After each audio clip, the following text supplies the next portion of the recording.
ఇది నిజమో కాదో తెలియదు కానీ నిజమైతే మాత్రం ఇంతకు మించి దుర్మార్గం లేదు. అబద్ధమైతే రాసిన వాళ్ళు దుర్మార్గులు. మీటర్ రోడ్డుకి 10 లక్షల రూపాయలు అంటూ సాక్షి ఒక వార్త రాసింది.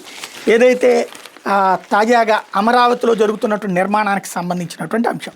రాజధాని రోడ్లో నిర్మాణ పనుల అంచనాల్లో ADCL Amaravati development corporation limited తన రికార్డులను తానే బద్దలు కొడుతోంది.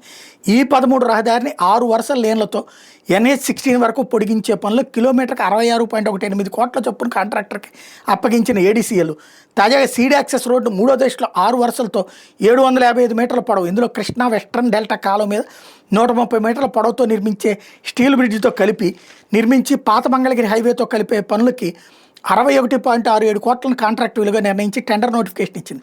జీఎస్టీ, సేనరేజు, న్యాకు వంటి పన్నుల రూపంలో 13.15 కోట్లు రియంబర్స్ చేస్తామని పేర్కొంది. అంటే 755 మీటర్ల రోడ్డు కాంట్రాక్ట్ విలువ 74.82 కోట్లు అన్నమాట. అంటే మీటర్ రోడ్డు నిర్మాణానికి 10 లక్షలు వ్యయం చేస్తున్నట్టు స్పష్టమవుతుంది. దీనిపై ఇంజనీరింగ్ నిపుణులు విస్మయం వ్యక్తం చేస్తున్నారు. ఆ రోడ్డును మట్టి, రాళ్లు, తారులతో నిర్మిస్తున్నారు లేక బంగారం పోతతో చేస్తున్నారు అంటూ ప్రశ్నిస్తున్నారు. జాతీయ రహదారులు మీటర్ 2 లక్షల నుంచి 2.2 లక్షలతోనే NHAI National Highway Authority of India నిర్మిస్తోందని ఇంజనీరింగ్ నిపుణులు గుర్తు చేస్తున్నారు. ముడుపుల కోసమే రోడ్డు పనులు అంచనాలు పెంచేసిన విమర్శలు వినిపిస్తున్నాయి.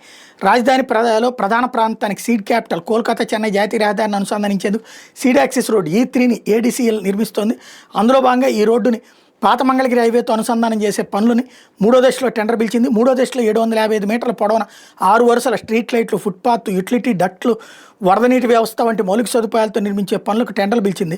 ఇందులో కృష్ణా డెల్టా పశ్చిమ కాలువ మీద 130 మీటర్ల పొడవున స్టీల్ బ్రిడ్జి నిర్మించాలని ప్రతిపాదించింది. ఈ పనుల పూర్తికి 4 నెలల గడువుగా నిర్దేశించి ఈ నెల 3న టెండర్ నోటిఫికేషన్ ఇచ్చింది. ఈ టెండర్లో బిడ్ దాఖలు గడువు గురువారం సాయంత్రం 5 గంటలతో ముగిపోతుంది. ఆర్థిక బిడ్ శుక్రవారం తక్కువ ధరకు కోట్ చేసిన కాంట్రాక్ట్ సంస్థ L1గా తేల్చి ఆ సంస్థగా పనులు అప్పగించాలని CRDAకి ADCL CE ప్రతిపాదన పంపబోతున్నారన్నటువంటిది హైలైట్ చేశారు.